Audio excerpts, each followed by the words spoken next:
past there. We'll pass Okay, where we'll you had, pass there, yeah, where you had established the so I came down and liked my store, and I ended up in Harvard Square. Right. Sold the Rockport operation. Right. Okay. Right. And then So, took that money and bought the soapbox gift store. And Right. went on from there. And Cyrus, I eventually owned it all. And Cyrus was in Connecticut doing his Crabtree and everything. Right.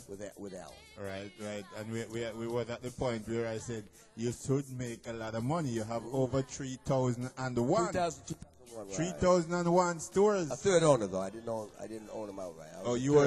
I was 1/3. Cyrus 1/3, and Alan was 1/3. Right. But even that 3,001 store, it was nice. and then you sold out your shares. Right, to Alan and to the other two partners. Right on. Yeah. So you should have some good money there. Well, it's invested, so I can be here and do nothing. Nothing.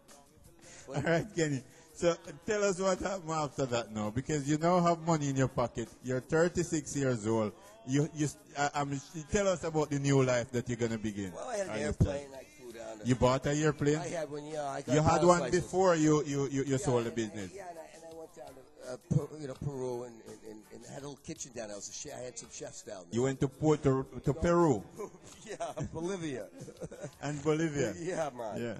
Actually, it was in Bolivia, a little kitchen down there. Yeah. Where they picked plants and made the plants into something else, I guess. They used to chew the leaves. Yeah. And I did that twice and said, that's enough for me. Yeah, man. Was those cocoa leaf? Yeah. Okay, I know what you're talking about. I know what you're talking about. Yeah. So you did that twice. I flew it back twice, yeah. Okay. Yeah. Well, mind the United States government might be hearing you, I ended yeah, man. Oh, it passed the statute? Pardon me? The statute has passed. I never had a problem, but I'm saying. What do I do now? What do we do? The past. All right, let's move on. Yeah, let's get off that. No more kitchens. Right. So after those trip in South America there, and you came back to the States, tell us what happened after that, because retired. And living a life where you just do whatever you choose. I went south in the winters for 6 months and stayed up in New England for 6 months. It was a nice life. Yeah. Stayed with the warm weather, and I had a boat in Florida and a boat back home, so it was nice.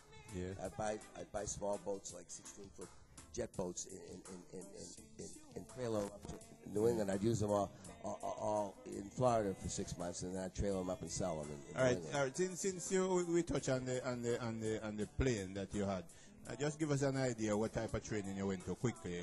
You mean to fly? To fly, yeah. Well, I did it pretty quickly. All you need is money and time. Yeah. I had 50 hours of fly time, and I was fortunate because my instructor liked me, and he had bought a little flea plane. Right. He was going to put a signage underneath the wings and run and take the right seat out and put a computer in there and fly over football games, etc. Right. And so he had me fly this plane down with him to Tennessee. Or Kentucky. No, Tennessee. Okay. And so I gained all those hours flying, and we had to circumnavigate some storms, so I got some good time, and I only had to pay for my single trip back to Boston. So I did it pretty quickly, and you got to take ground school and have money. It was about $50 an hour. What type of license you had? Was it a license that could carry passenger and commercial plane? I have a private single engine. A private single engine license. Right, in commercial. What that enable you to fly? To fly a single engine airplane. Only, not a twin. With passenger or? Well, yes, absolutely.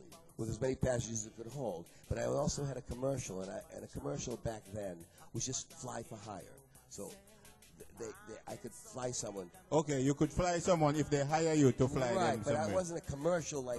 Right, I understand. They called it a commercial license. A chartered But I never had an instrument rating, and now you have to. What does that mean, an instrument rating? rating? You have to be instrument rated now to have a commercial license. That means you fly in the clouds. You can't see nothing. Okay, just your instruments. Yeah, and okay.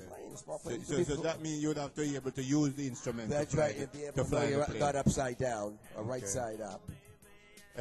You can actually fly upside down and drink coffee. You can do that. Good morning, Angie. Okay. You missed an interesting part of Kenny's life. Kenny has a big life. He's a trained pilot. He's an engineer. He's an actor. He's a songwriter. He's a freak. He's a freak.